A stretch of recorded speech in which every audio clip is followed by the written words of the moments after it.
Hey there. I want to talk about this thing from the Kanban method called the formula for evolutionary change. So Kanban describes a pull system for change as involving three elements. One, there's the stressor. Secondly, there's an element of leadership that's required. And lastly, you need to have the right reflection mechanisms in place.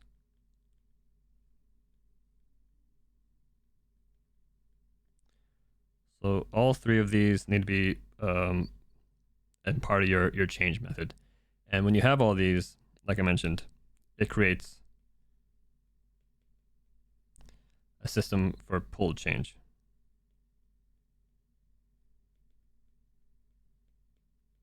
And now what pulled change is, it's change that's sort of led by the people who are going to be a part of the change that they themselves put in place to help them achieve their goals. And the opposite of that is pushed change, which we don't want to have. And push change is change that's sort of like imposed. It's creates more resistance because there's someone from the outside of the systems typically coming into it. It's slower to be adopted, but fast to revert back to the sort of original practices that were in place before the change was attempted. Because it's imposed, it also like removes learning. So the people who are part of the change don't actually build up the capabilities to identify the change, and so it's not sustainable. So we want to try to, as much as possible, encourage and promote pulled change when we can. The problem that I wanted to talk about is most of the time when I'm brought in, these different elements are missing.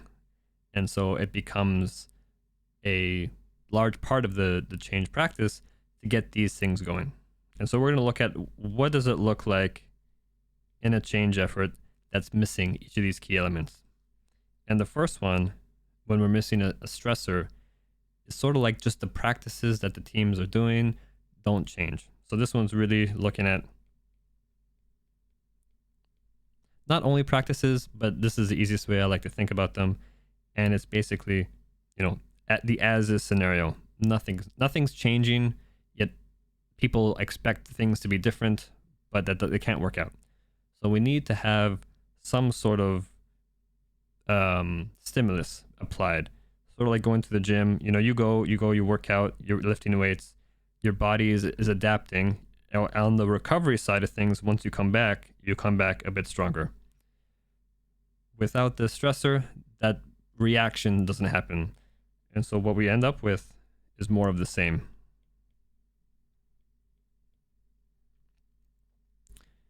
The second piece is this idea of the reflection mechanism.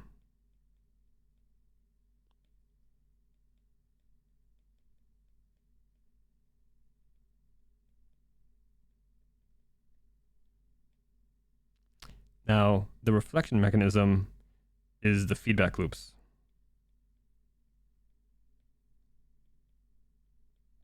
When we don't have these in place, the different things that the teams are doing might be sending them on very different trajectories, compared to the goal that they all want to achieve.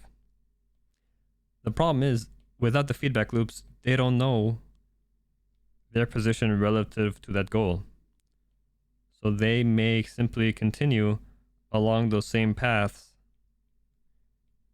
because they think everything's okay. And if that continues, things can get worse and worse until some dramatic event occurs and there's a crisis. So when we implement feedback loops, what we're doing is we're highlighting the fact that once we make a change, we need to reassess what the situation is so we can adjust and bring us back towards the ideal state. With the Kanban maturity model, they have different sort of levels of reflection mechanisms that they guide teams and organizations on, that start off at looking at, these ideal states and these goal states for teams. But as you become more and more mature and have a sort of deeper implementation of the Kanban maturity model, you start to see more customer fitness for purpose,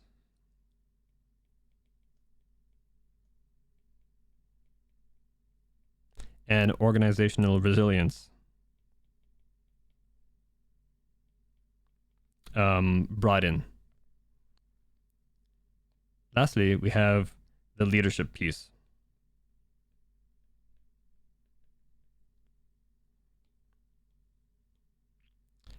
Now, this one is really about whether things are going good or bad or neutral. If we'd like the feedback loops, it's really hard to say if something is wrong because we don't have the right signs in place. So we may think everything's fine. So it's a bit more understandable that we might continue, sort of like, continuing on an upward trajectory, neutral, or going downwards. But without leadership, we may concretely know that we're going, down into a hole. We need leadership to say we need to do something about this trajectory. So we want to avoid the idea of just good or bad practices continuing as they are. And to do that, someone needs to stand up and say, we need to change.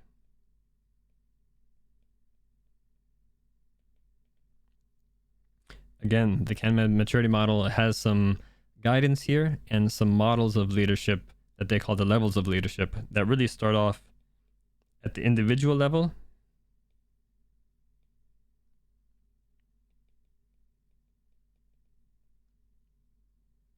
Individualism and tribalism. Thinking about your team, your group, and not thinking about the good of the greater whole.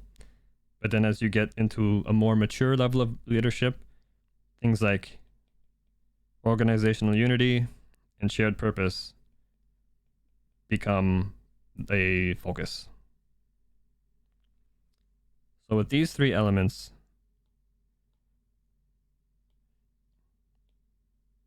sort of highlighting the need for three practices to take place.